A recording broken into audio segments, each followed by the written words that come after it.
Hello बच्चों, स्वागत है आपका इस वीडियो में। मेरा नाम है विशाल तिवारी और आज हम स्टार्ट करने जा रहे हैं क्लास 11th की फिजिक्स। स्टार्ट करते ही हम पढ़ेंगे मैथमेटिकल टूल्स।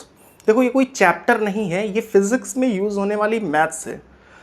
हमने मैथ्स पहले भी पढ़ रखा है, ट्रिग्नोमेट्री पढ़ रखा है, अलजेब्रा पढ़ रखा है, ज्योमेट्री पढ़ रखा है, वो सारी चीज़ें हमें आती हैं। लेकिन कुछ चीज़ें ऐसी हैं जो आपको यहाँ पर पढ़ना पड़ेगा, नहीं तो आने वाली फिज़िक्स आपको समझ में नहीं आएगी। हर चैप्टर में आपको इन सब का इस्तेमाल देखने को मिलेगा। यहाँ पर आपको पढ़ना है डिफरेंशिएशन, इंटीग्रेशन और वेक्टर अलजेब्रा। और यकीन मानो इसको बहुत अच्छे से पढ़ना, क्योंकि अगर आपका ये नहीं क्लियर हुआ, कॉन्सेप्ट नहीं क्लियर हुआ, तो आगे जाके आपको हर चैप्टर में प्रॉब्लम आने वाली है। डेरिवेशंस में प्रॉब्लम आएंगे, न्यूमेरिकल में प्रॉब्लम आएगी, बहुत ज़्यादा प्रॉब्लम होगी। तो इसे काफ़ी सीरियस लेना है और बहुत अच्छे से समझना है। स्टार्ट करेंगे डिफरेंशिएशन से। अभी एक या दो वीडियो में हम बात करेंगे डिफरेंशिएशन की, फिर इंटीग्रेशन, फिर वेक्टर अलजेब्रा, एकदम फंडामेंटल से समझेंगे। चलो, डिफरेंशिएशन समझने के लिए सबसे पहले आपको समझना पड़ेगा स्लोप। स्लोप को हम लोग हिंदी में क्या बोलते हैं? स्लोप को बोलते हैं ढलान। देखो, सबसे पहले डे टू डे लाइफ के एग्जांपल से समझते हैं। आप रास्ते पे जा रहे हो और रोड इस तरीके से है, ये ग्राउंड है हमारा, रोड इस तरीके से है, तो हम बोलेंगे यहाँ पर कोई भी ढलान नहीं है, मतलब कोई भी स्लोप नहीं है। थोड़ा आगे गए, कहीं पर आपको साइकिल चढ़ानी पड़ रही है किसी बिल्डिंग में, तो इस तरीके से होता है ना फ्लोर, तो यहाँ पर हम लोग क्या बोलेंगे कि यहाँ पर स्लोप है, स्लोप प्रेजेंट है। और कहीं मान लो फिर वापस आप उतर रहे हो, तो इस तरीके से आपको मिला, तो यहाँ पर भी स्लोप क्या है? प्रेजेंट है। तो ये तो हम सभी को समझ आता है कि यहाँ पर स्लोप है, यहाँ पर स्लोप है, यहाँ पर स्लोप नहीं है। आगे बढ़ने पे अगर हाइट में कोई चेंज नहीं आ रहा, इस तरीके से जा रहे हैं, हाइट में चेंज नहीं आ रहा, तो स्लोप नहीं है। आगे बढ़ने के साथ हाइट बढ़े या घटे, तो फिर वहाँ पर स्लोप होती है। चलो, ये तो डे टू डे लाइफ के रिस्पेक्ट में हमने बात कर ली। मैथ्स के रिस्पेक्ट में भी बात कर लेते हैं कि किसी लाइन में कब स्लोप है कब नहीं है, ये कैसे जानेंगे। ये एक्स एक्सिस है, ये वाई एक्सिस है। एक्स एक्सिस को आप ग्राउंड की तरीके से ट्रीट करो, तो अगर कोई line parallel to X axis है, एक्स एक्सिस के पैरेलल है, तो यहाँ पर कोई स्लोप नहीं होगा, नो स्लोप।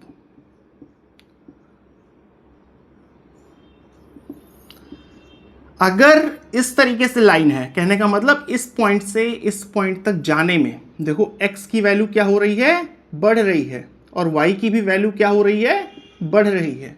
सो x की वैल्यू में चेंज आया, y में भी चेंज आया, y भी बढ़ रहा है, तो यहाँ पर स्लोप है।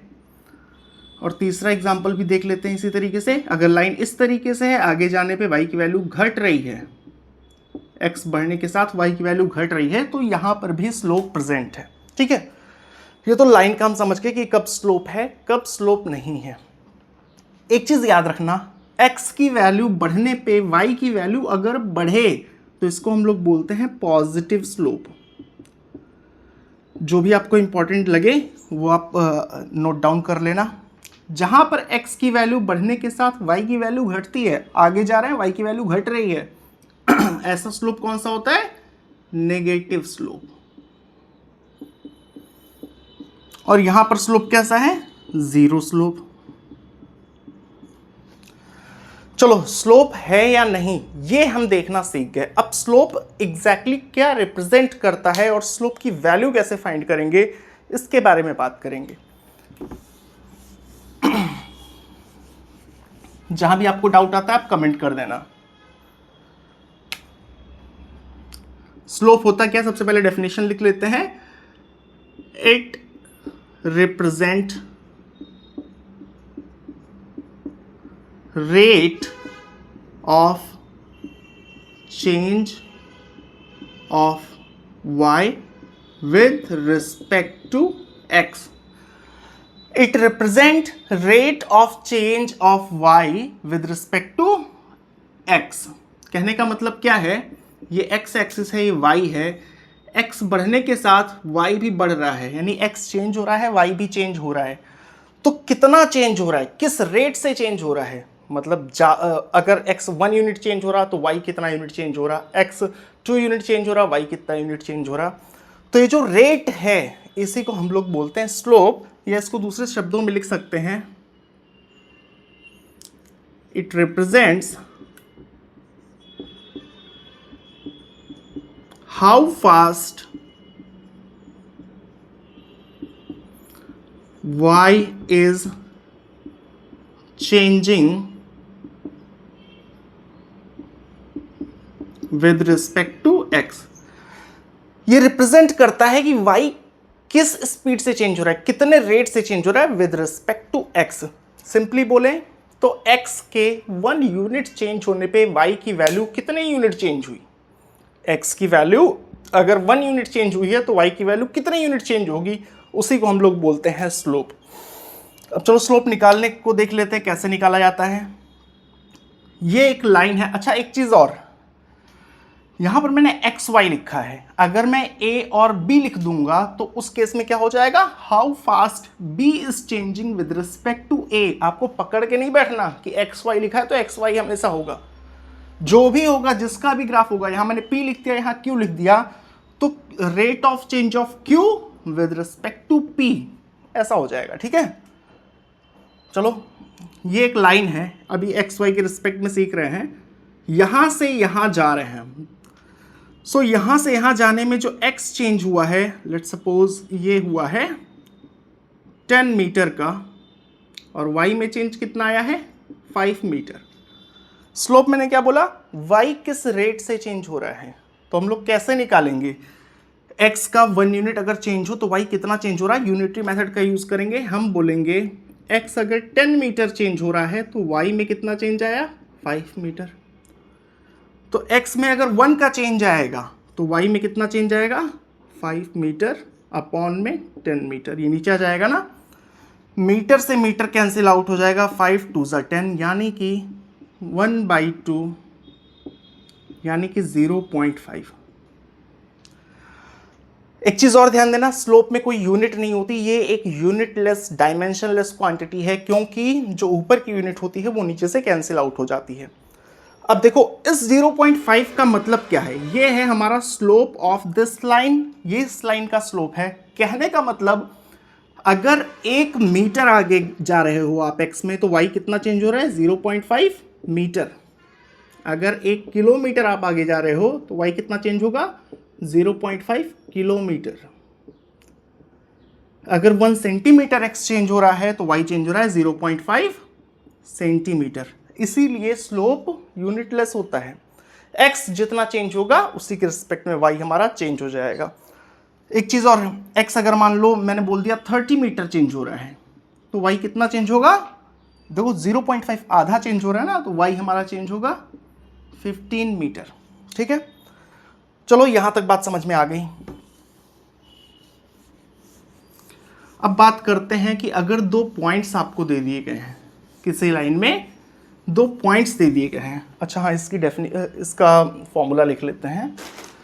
ये लाइन है, यहाँ से यहाँ गए, x में चेंज आया है डेल्टा x का, y में चेंज आया है डेल्टा y का, तो फॉर्मूला हमारा क्या बन जाएगा स्लोप का, डेल्टा x जाने में जो चेंज आया है y में वो कितना है डेल्टा y, तो 1 यूनिट जाने में चेंज आएगा delta y by delta x का। 1 यूनिट चेंज आने 1 यूनिट x में चेंज आने पे y में जो चेंज आता है उसे ही हम लोग बोलते हैं slope. So slope equal to delta y upon delta x। Delta या ये जो ट्रायंगल है इसको हम लोग क्या बोलते हैं, चेंज बोलते हैं। सो डेल्टा y का मतलब क्या हो गया, change in y। Delta x का मतलब हो गया चेंज इन x। ठीक है, यहीं से मैंने इससे पिछली वाली प्रॉब्लम को सॉल्व किया था। अब देखते हैं कि अगर 2 कोऑर्डिनेट्स दे दिए गए हों, आपको सीधे सीधे ना दिया गया हो कि डेल्टा y और डेल्टा x कितना है, तो आप कैसे निकालोगे, एक्सिस बना लेते हैं। ये है हमारा x एक्सिस, ये है हमारा y एक्सिस, एक लाइन गई है, सपोज दैट ये जो कोऑर्डिनेट है ये है 3,2, ये जो कोऑर्डिनेट है ये है 5, ले लेते हैं 3 ले लेते हैं। ठीक है, या 4 ले लेते हैं, 8,4।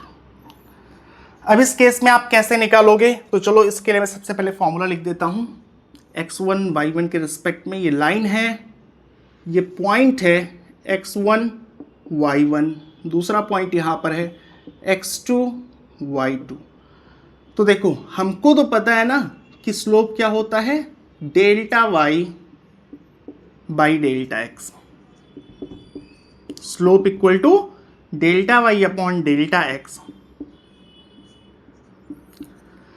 अब डेल्टा y क्या होगा? डेल्टा y का मतलब y में कितना चेंज आया है। तो देखो y पहले कितना था, y1 था, ये है हाइट हमारी y1, बाद में y कितना है, y2 है।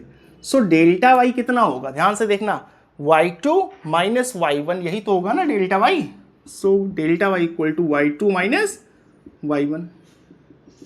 ये पूरा है y1, सॉरी ये पूरा है y2, ये पूरा है y1। सो y2 माइनस y1 यही होगा डेल्टा y। इसी तरीके से x डेल्टा x के लिए करेंगे। सो ये क्या है, ये है हमारा x1 और ये पूरी लेंथ कितनी है, ये है x2। सो डेल्टा x कितना हो जाएगा, delta x equal to x2 minus x1। इसको सिंपली ऐसे समझना है, डेल्टा का मतलब चेंज, चेंज क्या होता है, फाइनल माइनस इनिशियल। फाइनल कितना था भाई, y के रिस्पेक्ट में y2 था, इनिशियल y1 था, सो y2 minus y1। Delta x change in x, so change क्या होता है, final minus initial. Final x2 था, इनिशियल x1 था, सो x2 माइनस x1। ये मैंने इसलिए लिखा दिया है, दोनों ही सेम चीज है, पर कई लोग बोलते हैं कि आपने वाला फॉर्मूला लिखा है नहीं। सो दोनों ही सेम चीज है। अब चलो इसको सॉल्व करके देख लेते हैं। एक चीज़ याद रखना, किसको आपको x1 y1 मानना है, किसको x2 y2, इससे कोई फर्क नहीं पड़ता। आप किसी भी पॉइंट को x1 y1 लो, किसी भी पॉइंट को x2 y2, रिजल्ट आपका हमेशा सेम आएगा। सो इस क्वेश्चन की अगर बात करें, y2 कितना है, अगर हम लोग इसको x1 y1 ले रहे हैं, इसको x2 y2, so y2 is 4 minus 2 upon x2 minus x1, 8 minus 3, 2/5, 0.4। Slope कितना आ गया है, 0.4। यहां से हमें समझ आ गया कि 0.4 स्लोप है हमारा, यानी कि x अगर 1 यूनिट चेंज होगा तो y कितना चेंज हो रहा है, 0.4 चेंज हो रहा है।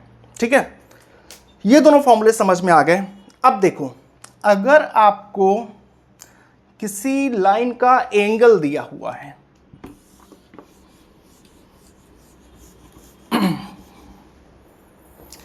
इस बार आपको पॉइंट्स नहीं दिए हुए हैं, इस बार आपको एंगल दिया हुआ है, एक्स एक्सिस वाई एक्सिस, ये एक लाइन है और इस केस में आपको थीटा एंगल दिया गया है। थीटा एंगल कौन सा है, लाइन और एक्स एक्सिस के बीच का angle between line and x axis, ये चीज ध्यान में रखना। सो उस केस में आप स्लोप कैसे निकालोगे, तो ध्यान देना, हम इमेजिन करते हैं कि एक पॉइंट चलो यहां पर है, दूसरा पॉइंट यहां पर है। अगर ऐसा होता तो स्लोप हमारा क्या हो जाता, डेल्टा वाई, और ये है हमारा डेल्टा एक्स।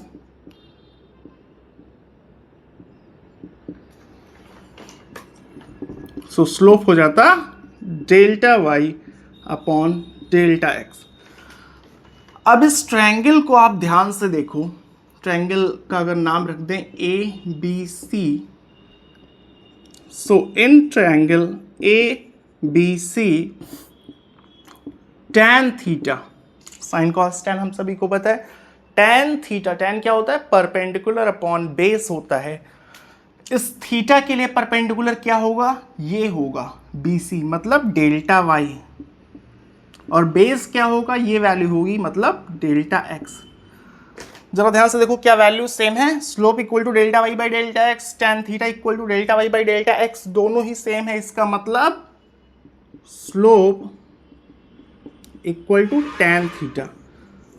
कहने का मतलब अगर आपको लाइन और एक्स एक्सिस के बीच का एंगल पता है तो सीधे आप उसकी tan की वैल्यू को निकाल दो, वही स्लोप हो जाएगा। और याद रखना, एंगल हमेशा लाइन और एक्स एक्सिस के बीच का होना चाहिए। देखो, अगर एक लाइन दी है जिसका एक्स एक्सिस के साथ एंगल है 45 डिग्री और आपसे स्लोप पूछ लिया, तो आप क्या करोगे, सीधे लिखोगे कि slope is equal to tan 45 यानी कि 1। tan 45 की वैल्यू कितनी होती है, 1 होती है।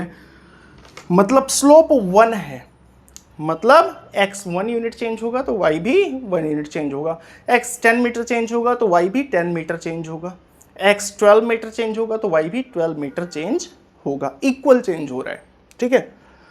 यहां तक बात हमारी समझ में आ गई। अब मान लो कि आपको किसी ने लाइन ना बना के दिया, ना उस पर कोऑर्डिनेट्स दिए, ना ही एंगल दिया है, आपको दे दिया है एक इक्वेशन। तो याद रखना, लाइन की जो स्टैंडर्ड इक्वेशन है y इक्वल टू, इसको भी रब कर दूं, इक्वेशन ऑफ लाइन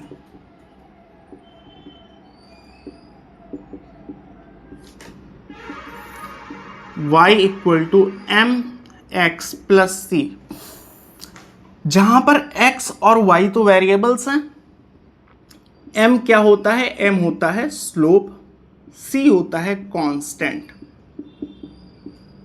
ठीक है।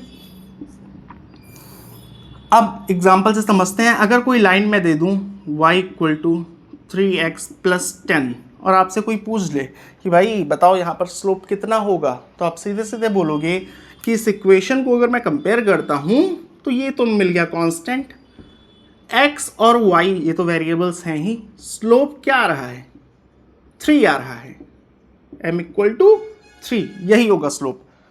अगर मैंने कोई इक्वेशन इस तरीके से दे दिया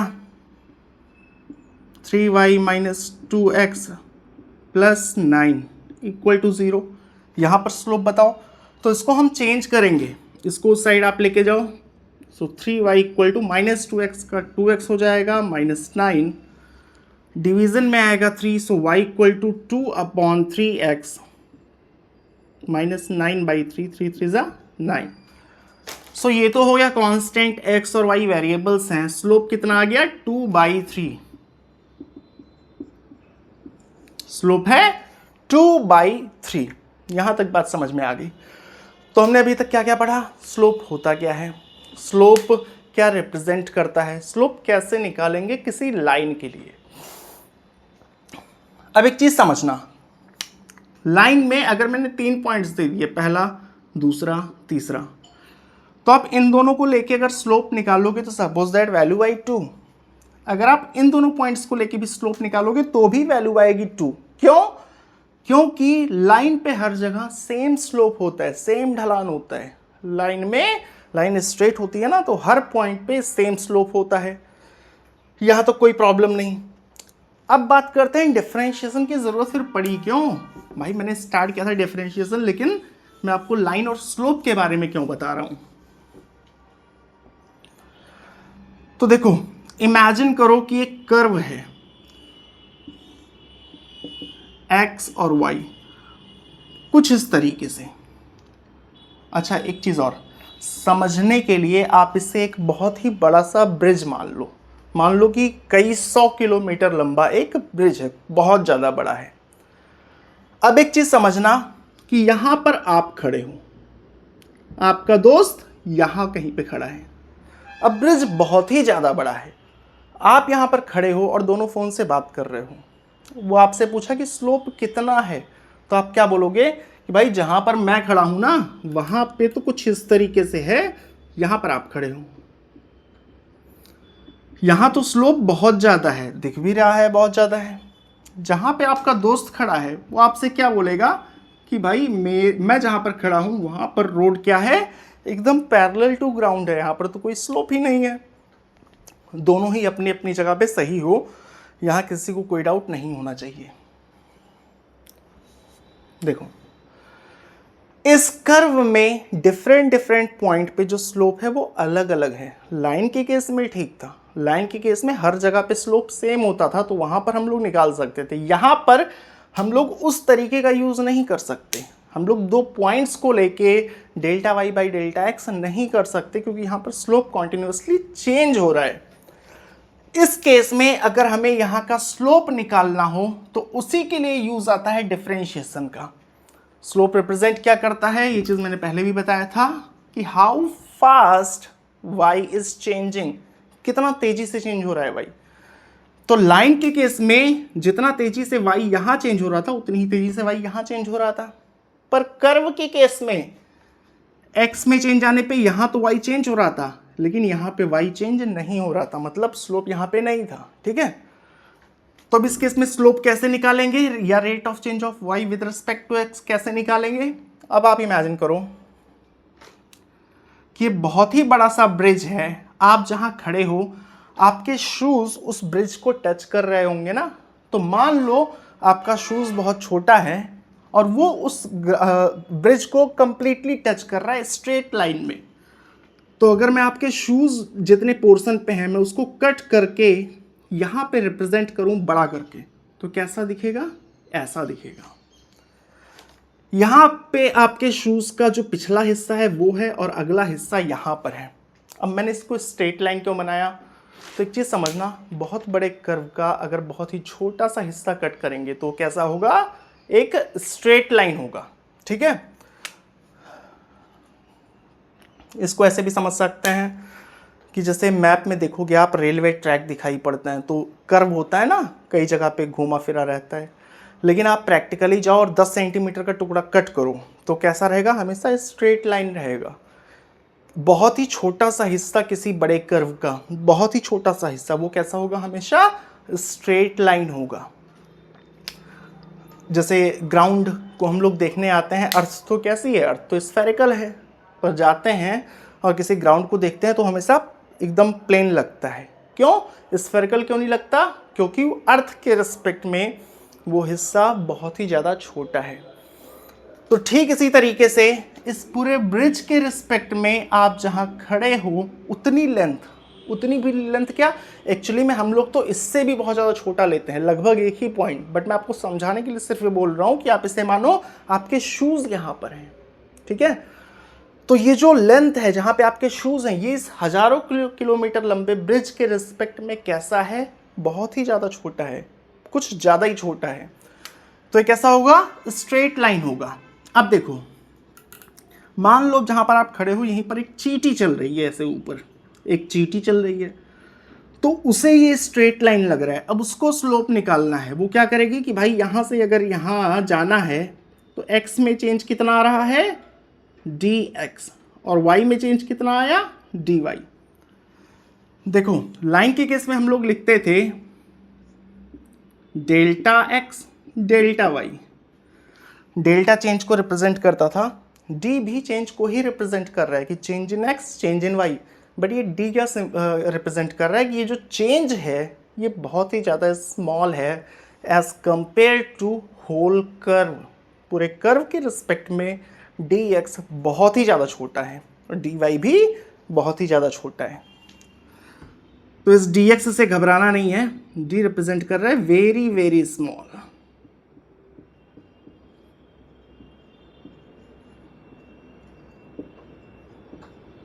इसी तरीके से dy भी रिप्रेजेंट कर रहा है वेरी वेरी स्मॉल चेंज।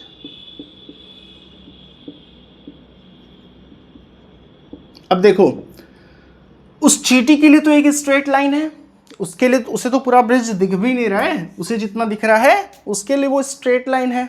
अब स्ट्रेट लाइन के लिए हम लोग कैसे निकालते थे, हमको पता है स्लोप कैसे निकालते थे, delta Y by delta x. इस केस में है डी वाई और d x, so slope equal to d y upon d x. ये क्या है, d y by d x, यही है डिफरेंशिएशन। ठीक है, d y by d x represent क्या कर रहा है, d y by d x इस पॉइंट का स्लोप रिप्रेजेंट कर रहा है। कहीं अलग का निकालना चाहेंगे तो कुछ और स्लोप होगा। अच्छा एग्जैक्टली समझ लो स्लोप होता क्या है। जैसे अगर कोई कर्व है, मैं बोलूँ यहाँ का स्लोप कितना है, तो क्या करते हैं हम यहाँ पर एक टेंजेंट ड्रॉ करते हैं। टेंजेंट हम सभी को पता है ना, तो इस लाइन का जो स्लोप है उसे बोलेंगे। अभी जैसे यहाँ का स्लोप निकालना हो तो क्या करेंगे, एक टेंजेंट ड्रॉ करेंगे। इस लाइन का जो स्लोप होगा वही इस पॉइंट पे, जो हम लोग बोलते हैं कि इस पॉइंट का स्लोप क्या है, तो हमारा मतलब रहता है इस पॉइंट पे अगर कोई टेंजेंट हमने ड्रॉ किया है तो उसका स्लोप कितना है। ठीक है, सो चलो, आई होप कि आपको यहाँ तक समझ आ गया होगा कि डिफरेंशिएशन रिप्रेजेंट क्या करता है। डिफरेंशिएशन स्लोप को रिप्रेजेंट करता है। कहाँ के स्लोप को? जिस भी पॉइंट का निकाल रहे हैं, क्योंकि किसी कर्व में जो स्लोप होता है वो डिफरेंट पॉइंट्स का डिफरेंट होता है। लाइन के लिए हमारे पास फॉर्मूला है बट कर्व के लिए नहीं है, उसके लिए डिफरेंशिएशन का यूज़ करते हैं। अब अगले वीडियो में हम देखेंगे कि किस तरीके से डिफरेंशिएशन सॉल्व किया जाता है, और वहीं पे मैं आपको बताऊंगा एग्जांपल लेके कि अगर कोई कर्व दिया है और अलग अलग पॉइंट्स पे आपको स्लोप निकालना है तो कैसे निकालोगे। फिर उसके अगली वीडियो में कुछ और एप्लीकेशंस बताऊंगा, डिफरेंशिएशन आपका ख़त्म हो जाएगा। आई होप आपको समझ आया होगा। अगर समझ में आया हो तो वीडियो को लाइक करना, चैनल को सब्सक्राइब करना। कोई भी डाउट हो तो फिर कमेंट सेक्शन में कमेंट जरूर करना। मिलते हैं आपसे अगले वीडियो में, तब तक के लिए बाय बाय।